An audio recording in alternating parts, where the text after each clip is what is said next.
Captain Alex Ryden had been traveling through the dark expanse of space for months, with nothing but the hum of his ship and the endless stars for company. Each day was a repetition of cold metal corridors and blinking lights, yet his mind remained fixed on one goal: planet Selira. It was uncharted territory, a place rumored to be beautiful beyond imagination and home to a civilization humans had never met. His mission was simple: make contact, observe, and return with knowledge. But as he approached the planet, a strange feeling gripped him, a mixture of excitement and unease. He could not shake the sense that Selira was unlike any world he had seen before. When Alex's shuttle pierced the atmosphere and landed gently on the soft silver grass, he was struck by the beauty around him. Towering trees stretched high, their leaves shimmering like liquid metal, reflecting the twin suns above. Rivers ran with a clear, iridescent glow, and flowers bloomed in patterns he had never seen, shifting colors as if they were alive. For a moment, he forgot he was on a mission. The planet was breathtaking, almost magical. But alongside the beauty was an eerie silence. Not a bird chirped, not a breeze stirred, and no signs of life stirred from the ground. Only the faint hum of the shuttle broke the stillness. Stepping out of his shuttle, Alex felt the air, strange yet breathable, brush against his skin. He took a cautious step toward the nearest structure, which looked alive, pulsing faintly with light from within. It was clearly artificial, yet it grew like the forest, organic in shape. Suddenly, he noticed movement. From behind the silver-leaved trees, figures emerged. At first, he thought it was a trick of light, but no.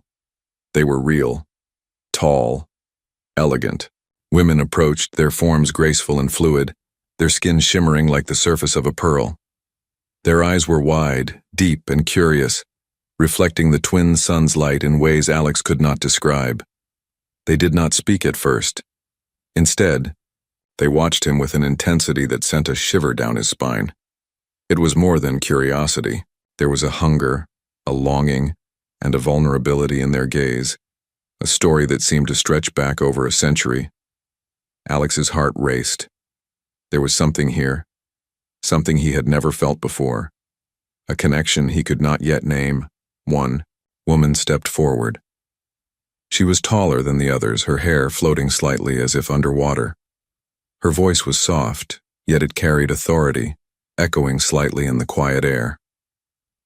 "It has been 105 years since we last saw a male of your kind," she said, her tone trembling with awe. Alex's mind froze. 105 years? That was longer than he could imagine. Over a century without a male? His training told him to remain professional, to observe and not interfere. Yet looking into her eyes, he felt a strange pull, a weight of responsibility he had never experienced. These women had lived an entire lifetime, and more, without someone like him. And now, for reasons he could not understand, the moment had come. The women slowly surrounded him, moving with a grace that seemed choreographed, yet natural. Alex could feel their attention like a physical force. It was overwhelming. He had trained for first contact situations, but nothing could have prepared him for this. There was no hostility, but there was intensity, emotion, and expectation. He realized this was a society built entirely by women, thriving for generations, and now his arrival disrupted a balance that had existed for over a century. Despite his training, he felt awe and a deep respect. They were not wild or uncontrolled. They were simply aware, alive, and longing in a way that transcended words. Alex nodded carefully, speaking slowly, trying to convey peace. I am Captain Alex Ryden. I come in peace." The woman who spoke first tilted her head, her eyes studying him as if trying to understand the very core of his being. "Peace is not enough," she said softly, "but it is a start. You have come at a time when our world waits." Alex felt the weight of her words. He did not yet know what they waited for, or how he could help, or even if he could. But deep inside, He sensed that this mission would be unlike any other, not about politics, resources, or conquest. It was about connection, survival, and the rediscovery of something lost for over a century. As he followed the women toward the glowing city in the distance, the silence of Celira seemed to lift slightly, replaced by the quiet hum of anticipation. Alex had no idea what awaited him, but one thing was clear: nothing would ever be the same again. The city of Celira was unlike anything Alex had ever seen. The buildings seemed alive, their walls shimmering softly with colors that shifted with the movement of the women around them. Light danced across smooth surfaces, creating patterns that reminded Alex of a living painting. Every corner of the city exuded elegance and harmony, yet beneath that beauty, he sensed an undercurrent of longing. The women's gazes followed him, curious, intense, and almost pleading. They led him through winding streets, silent but for the soft sound of footsteps. No children laughed, no machines whirred. This was a city built by women, for women, thriving entirely without men. Alex could feel their pride in what they had built, but also a subtle ache, like a missing note in a melody. Finally, they reached a grand hall. Its ceiling arched high above, adorned with glowing filaments that pulsed like veins. The air smelled faintly sweet, a mixture of flowers and ozone, and Alex felt an immediate calm. He noticed the walls were adorned with intricate tapestries, each one depicting generations of women working, laughing, learning, surviving. This was their history, their legacy. One of the women, the same who had spoken to him earlier, gestured for him to sit. "We have waited for someone like you," she said softly, her eyes shimmering. "For 105 years, we have carried the weight of our survival. We adapted, we thrived, but we never forgot." She trailed off, letting the words hang in the air, heavy with meaning. Alex swallowed hard, understanding that this was more than a casual greeting. Their society had endured without men, yes, but the absence had shaped every aspect of their lives. Their language, their art, their governance. Everything had been refined for survival in a single-gender world. And yet, despite their strength, there was a raw vulnerability in their eyes, a silent yearning for something lost long ago. Another woman stepped forward. Her hair shimmered like liquid silver, and her voice was musical, almost hypnotic. "You are not just a visitor," she said. "You are the first male to walk among us in over a century. Your presence changes everything, whether you intend it or not." Alex nodded slowly, feeling the gravity of her words. He had trained for first contact situations, but this was different. There was no hostility, no immediate threat. What he faced was something far more delicate, a civilization on the edge of emotional rediscovery, and he was the bridge between what had been and what could be. They showed him their homes, their workshops, their halls of learning. Alex watched as women moved gracefully, performing tasks with efficiency and elegance. Some painted, some sculpted, some tended the gardens that spread across the city. Every action seemed purposeful, every glance meaningful. Yet, in the way they looked at him, he sensed curiosity mixed with a hunger he could not ignore. A hunger for connection, for understanding, for companionship. Alex tried to remain calm, to observe and not interfere. But it was impossible. Every gesture, every word, every glance carried weight. They were not just fascinated by him as a human. They were fascinated by what he represented, a reminder of a part of life they had not known for generations. He could see it in their eyes, hope, excitement, and the quiet longing for what they had lost 105 years ago. That evening they held a ceremony of welcome. The hall was filled with soft, glowing light, and the women moved in a dance that told the story of their society. Struggles, triumphs, and the endurance of a single-gender world. Alex felt honored and overwhelmed. The dance was beautiful, but beneath its elegance he sensed a question being asked, not with words but with emotion. Could he stay? Could he help them without changing who they were? When the dance ended, the woman who first spoke to him came close, her expression serious yet gentle. "You must understand," she said. "We are strong. We do not need you to survive. But perhaps in that we need you to remember what it is to live fully, to connect, to hope."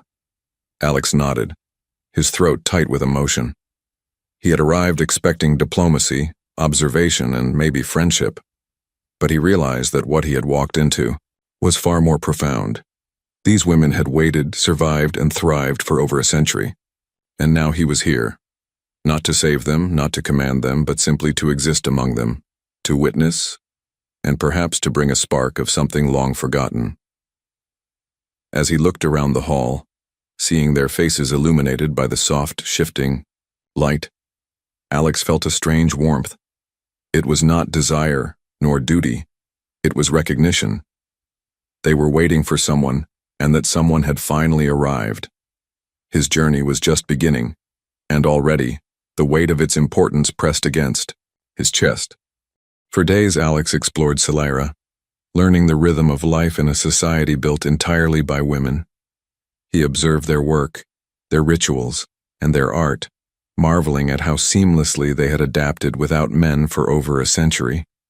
Yet, beneath the elegance and harmony, a tension began to emerge. Not all of the women welcomed him openly. Some watched from a distance, their eyes wary, their expressions tight with caution. One afternoon, Alex was invited to a council meeting, a gathering of the elders who had governed the city for decades. The room was vast, circular, and glowing softly with bioluminescent lights. Dozens of women sat around him, their faces serene yet serious. The air was thick with anticipation, as though his presence alone had shifted the balance of the room. "You, come among us as a stranger," said one elder, her voice steady but sharp, "and yet your arrival threatens the life we have built.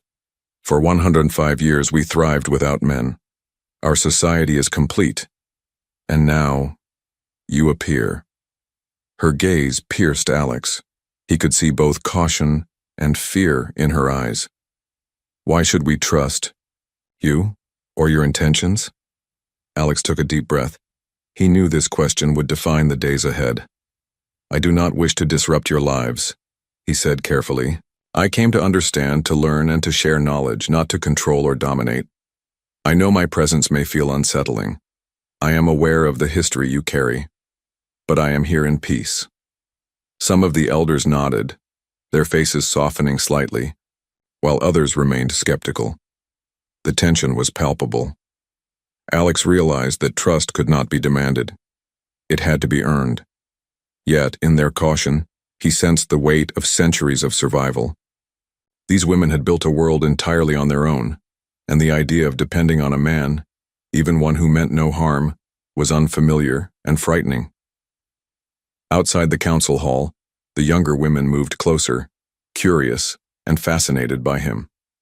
They whispered among themselves, sharing small smiles and glances, showing a mixture of excitement and apprehension. It was clear that not all shared the elders' fear. Some were eager for change, intrigued by the possibility of connection they had not experienced for generations. Over the next several days, Alex struggled to balance his role.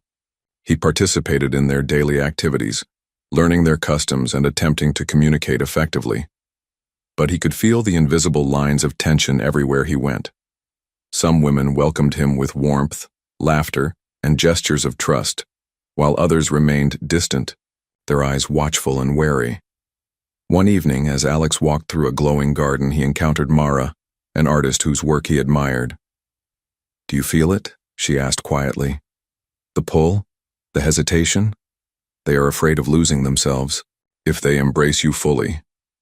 And yet many cannot help the longing they feel." Alex nodded, understanding her words. It was not a question of survival. They had survived perfectly well without men, but survival alone was not life. Connection, understanding, and shared experience were things they had been missing for generations. His arrival had stirred something deep inside them, a mixture of hope, curiosity, and the fear of change. That night, sleep came fitfully. Alex thought of the eyes he had seen, the women who watched him with awe, longing, and caution. He realized that he was no longer just a visitor. He was a symbol, whether he liked it or not. He carried the responsibility of balancing respect for their independence with the delicate task of bridging centuries of isolation. The next morning, the elders approached him with a decision. "You may stay," said the elder who had spoken. "First, but understand this. You will not dictate our lives. You will walk among us, yes, but only as one who listens and learns. Many of us are still uncertain. Your presence awakens feelings that are unfamiliar. Do not take our caution lightly." Alex bowed respectfully. "I will honor that," he said. "I do not wish to force anything. I will walk with you, side by side, and respect your choices." For the first time, a sense of calm settled over him. He understood that this was the beginning of a delicate journey. There would be challenges, resistance, and moments of doubt. But there was also hope. Hope that through patience and understanding he could earn their trust and perhaps help them rediscover a part of life that had been dormant for 105 years. As he stepped out into the glowing city once more, Alex felt the eyes of both the wary and the curious upon him. Some watched with suspicion, some with longing, and some with hope. He knew the path ahead would not be simple, but for the first time, he felt that he had a place here, not as a conqueror but as a companion, a witness, and perhaps a bridge between worlds that had long forgotten each other. The days on Salira began to feel different for Alex. The tension that had shadowed his arrival slowly began to soften, replaced by something more delicate, more profound: connection. He walked the silver-leaved streets with the women who had first welcomed him, sharing small stories, exchanging smiles, and learning the rhythms of their lives. Each step revealed layers of their society he had never imagined: the elegance, the efficiency, and most importantly, the heart that beat quietly beneath the city's beauty. Lila, the strategist he had met early on, became his guide to their culture. She explained how decisions were made, how resources were allocated, and how the women had adapted to thrive for generations. Alex listened intently, admiring the logic, creativity, and resilience of a society built entirely by women. Yet it wasn't just her knowledge that fascinated him. It was her curiosity, her quiet laughter at his small mistakes, and the way she looked at him with a mixture of caution and warmth. Mara, the artist, brought a different kind of connection. She led Alex to her studio, a room filled with shifting colors and flowing light, where paintings seemed to move with emotion. "Art is how we speak without words," she said softly, guiding his hand across a canvas.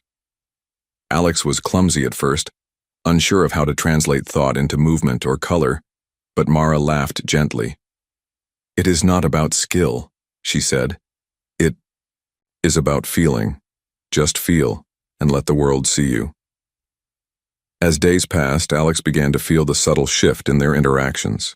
The women's eyes, once filled with intensity and caution, now held traces of warmth and curiosity. They no longer watched him as a curiosity to be studied, but as a participant in their lives. Laughter replaced some of the tension, gentle teasing replaced cautious observation, and small touches, hand on shoulder, guiding hand through a doorway, carried a sense of trust and comfort. Yet it was not all easy. Some women still held distance, wary of the change his presence brought. Alex understood their caution. He had arrived in a world that had survived perfectly well without men for 105 years. To many, his existence challenged centuries of independence and self-reliance. But those who reached out, like Lila and Mara, showed him the beauty of bridging worlds without destroying them. One evening, as the twin moons of Salira rose over the city, Alex found himself walking through the gardens with Mara. Soft light glimmered across the petals of the strange iridescent flowers, and the air hummed faintly, alive with the quiet pulse of the planet. Mara spoke of her loneliness not as a complaint, but as a truth she had lived with for decades. "We adapted," she said, "but adaptation does not erase longing. Your presence, it reminds us of what we have missed. Connection, companionship, something human, yet new to us." Alex felt the weight of her words, the responsibility and the privilege. He was not here to replace anyone or anything. He was here to witness, to share, and to help them rediscover feelings that had been dormant for over a century. Slowly, step by step, the walls between them began to crumble. Not all at once, but in gentle, meaningful moments. They shared meals, exploring flavors Alex had never encountered. They practiced rituals together, danced beneath the soft glow of the city's light, and listened to each other's stories late into the night. Every interaction built trust, deepened respect, and sparked something greater than curiosity: bonding. Alex began to understand the nuances of their society, the delicate balance they maintained between independence and longing. He also saw that their excitement at his presence was not wild or frantic. It was alive with hope. They were no longer just survivors. They were learning to open their hearts again, to embrace life with a fullness that had been missing for decades. By the end of the week, Alex felt a sense of belonging he had never expected. He was still an outsider in many ways, but he was also part of their world in a way that mattered. The connection he shared with Lila, Mara, and others was not just emotional, it was human, a bridge across time, distance, and experience. As he stood on a balcony, watching the city glow beneath the twin moons, Alex realized something profound. He had come to Salira expecting duty and observation, but he had found friendship, trust, and the beginnings of love. And in return, the women of Salira had discovered that even after 105 years without a male, connection could still be tender, meaningful, and transformative. The harmony Alex had begun to feel on Salira was fragile. Though many women had warmed to him, there were still those who viewed his presence as a threat. Whispers followed him through the silver streets, glances exchanged in council halls, and subtle tension in meetings reminded him that not everyone embraced change so easily. One morning he was called to the council once more. The elder who had initially questioned him sat at the head of a circular table, her expression as stern as ever. "We have lived without men for over a century," she said sharply. "We are strong, self-sufficient, and united. Your arrival awakens feelings we do not fully understand. It is dangerous." Alex nodded, remaining calm. "I understand," he said softly. "I do not seek to control or influence. I only wish to learn, to understand, and to share time with those who welcome me. I will not disrupt what you have built." Some women in the council nodded, their expressions softening, but others shook their heads. "You cannot know what your presence does to us," one woman said, her voice trembling with a mix of fear and emotion. "We are not asking for companionship. We are demanding stability, and yet our hearts betray us." Alex could feel the tension thick in the room. It was not anger exactly, but a mixture of fear, longing, and uncertainty. He realized that his existence was forcing the women of Salira to confront emotions they had carefully set aside for over a century. And some were not ready.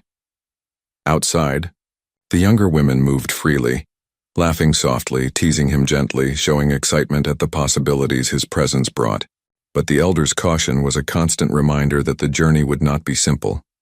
Change was never easy, and Alex had stepped into a world where centuries of survival depended on careful balance.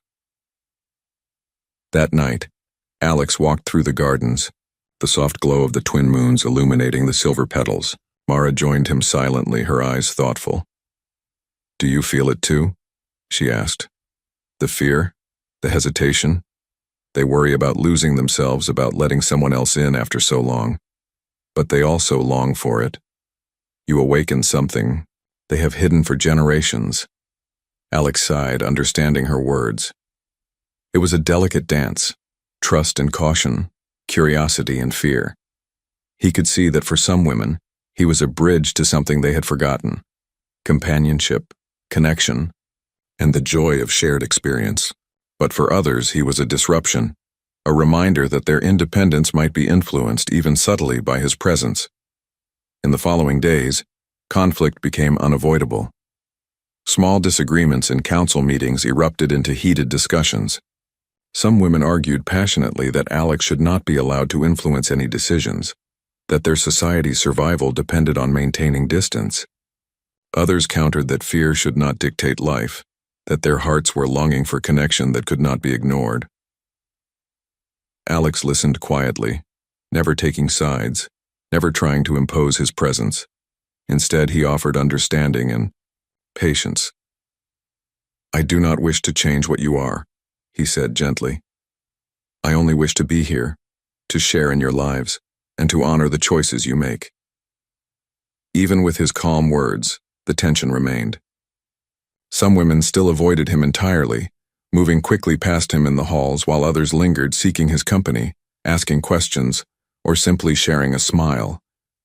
The city had become a tapestry of emotions: fear, hope, curiosity, and longing, all intersecting in ways Alex had never encountered.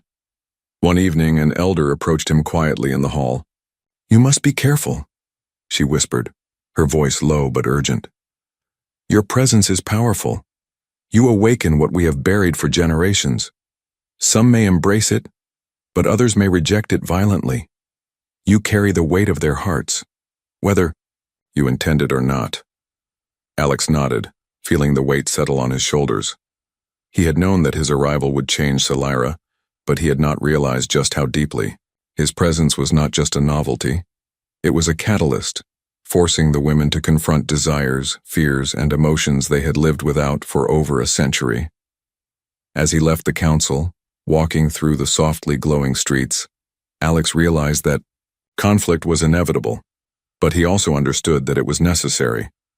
The women of Selira were rediscovering parts of themselves that had been dormant for 105 years, and though fear and tension ran deep, the potential for growth, healing, and connection had never been greater. For the first time, Alex truly understood the delicate balance he would have to maintain, not to control, not to influence, but to walk alongside them, respecting their strength while helping them rediscover the fullness of life. And in that delicate space, a new chapter for Selira was beginning. After weeks of careful observation, Alex began to notice subtle changes in the women around him. The initial tension and caution had softened, replaced by curiosity, warmth, and moments of genuine laughter. It was as if his presence had begun to thaw a frost that had lingered over Selira for 105 years. Yet he understood that this progress was delicate. One wrong word or action could undo the fragile trust they had built. Lila, the strategist, became a constant companion in his journey. She taught him not just about their politics and decisions, but about their hearts and fears. "You must listen," she said one evening as they watched the twin moons rise. "Not just hear words, but feel the spaces between them. That is where truth lies." Alex realized how right she was. Many of the women did not speak their deepest emotions outright, but the longing in their eyes, the soft gestures, and the quiet smiles told stories words could not capture. Mara, the artist, showed him another side of Selira. Together they walked through her studio, a sanctuary of colors and movement. "Art is our voice when words fail," she said, guiding Alex's hand over a canvas that shimmered like liquid. "You awaken something in us that cannot be contained by tradition or duty. You remind us that life is more than survival." Alex felt a lump in his throat. Her words were not just about him. They were about a society rediscovering a part of itself that had been dormant for over a century. As the days passed, Alex found himself drawn into rituals he had not understood before. The women shared their traditions, dances, and songs, inviting him to participate not as a stranger, but as a companion. He stumbled at first, awkward and unfamiliar, yet they laughed kindly and guided him gently. Each step, each movement, was a lesson in patience, humility, and connection. One night, as they danced beneath the glowing city lights, Mara leaned close. "You see, Alex, it is not just about presence," she whispered. "It is about understanding, about being part of something without taking it over. You walk a fine line, but you have begun to walk it well." His heart ached with gratitude. This was more than acceptance. It was trust, something they had not given freely to anyone in 105 years, Alex also began to notice change in himself. The loneliness of space travel, the isolation of months alone had been replaced by the warmth of friendship, laughter, and quiet reflection. He felt a bond forming, not just with individuals but with the society as a whole. Their trust and curiosity were gifts he had not anticipated, yet he cherished them deeply. Despite this growing closeness, there were still moments of hesitation. Some women avoided him, still wary of the change he represented. Alex never pressed them, never demanded their attention. He had learned that respect was as important as connection, and that true trust could only grow in freedom.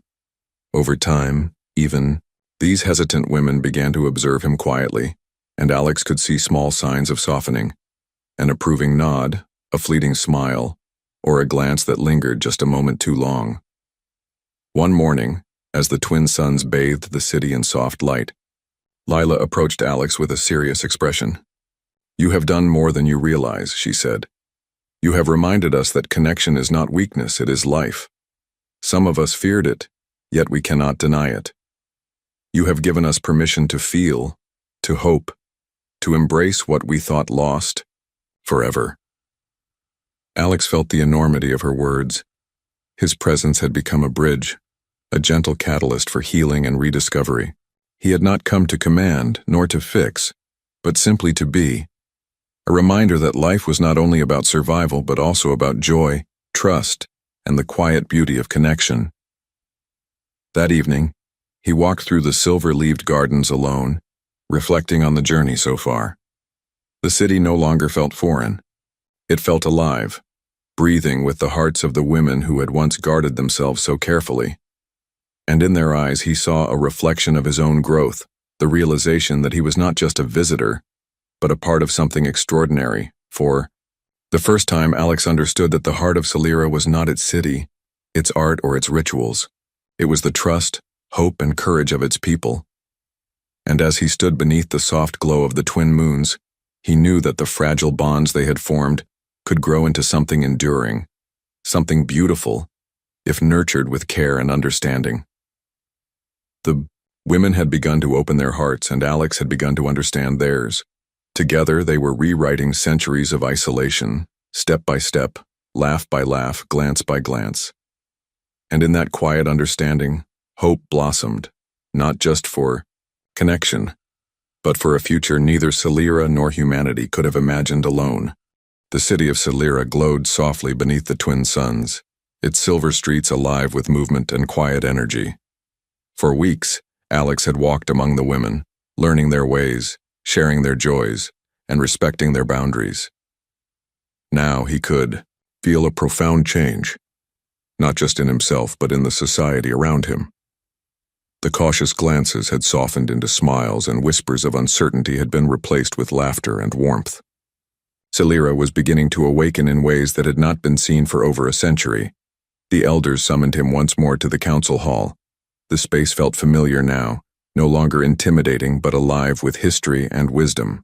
One by one, the women spoke. Some thanked him quietly, acknowledging the patience and respect he had shown. Others admitted the fear they had felt at first, and how that fear had slowly given way to hope. Alex listened, humbled by their words, realizing that he had been a catalyst for change simply by being present, by choosing understanding over control. Finally, the eldest spoke. Her voice carried the weight of centuries, yet it was gentle. "You have reminded us," she said, "that connection is not a weakness. We have thrived for generations without men, but now we see that life is not only about survival, it is about trust, hope, and the sharing of hearts. You have walked among us with respect, humility, and care. For this, we honor you." Alex felt his chest tighten. He had come expecting observation, perhaps friendship, but not this deep acknowledgement. For the first time, he truly understood the enormity of what had occurred. His arrival had changed Celira, yes, but the women had changed as well, not because of him, but because they allowed themselves to feel, to hope, and to trust again. As he left the council hall, Lila and Mara approached him. Lila smiled warmly, her eyes reflecting pride and affection. "You have done more than any of us could have imagined," she said softly. "You have reminded us that life can be full in ways we had forgotten." Mara took his hand, a simple gesture that spoke volumes. "You have given us permission to hope," she whispered, "to embrace what we thought lost, to feel again." Alex looked at both of them, the weight of emotion overwhelming yet comforting. He realized that this was not about him as a man, but about connection, trust, and understanding. He had arrived as a stranger, yet he had become part of their lives, not to lead, not to dominate, but to walk beside them, respecting who they were while helping them rediscover the fullness of life. In the days that followed, the city of Salira transformed quietly. Women moved with renewed energy, exploring emotions they had long suppressed.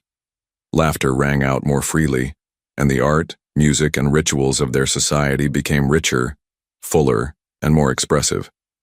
Even those who had initially been wary began to participate, finding joy in the gentle companionship Alex offered. One evening, Alex stood atop a balcony overlooking the city. The twin suns dipped toward the horizon, casting long silver shadows across the streets. Around him, the women moved gracefully through the city, some pausing to glance at him, others absorbed in conversation or ritual. And yet, all of them carried a subtle change in their posture, their gaze, and their expressions, a quiet acknowledgement that something extraordinary had occurred. For Alex, the feeling was bittersweet. He had come seeking knowledge and understanding, and he had found far more. He had witnessed a society awaken, hearts open, and trust flourish after 105 years of solitude. He had not forced change, nor had he demanded it. He had simply been present, respectful, and compassionate, and that had been enough. As the night deepened and the moons rose, Alex felt a sense of peace. Salira was no longer just a city of survivors. It had become a city of life, emotion, and hope. The alien women had endured, thrived, and now embraced the possibility of connection once more. And he too had found a place not just in their society, but in their hearts. In that quiet moment, he realized the truth of their world.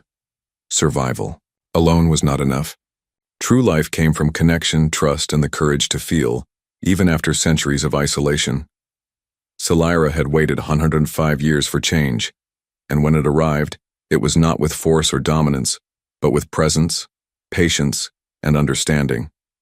And, as Alex looked out over the glowing city, he smiled softly, knowing that this was not an ending. It was a beginning.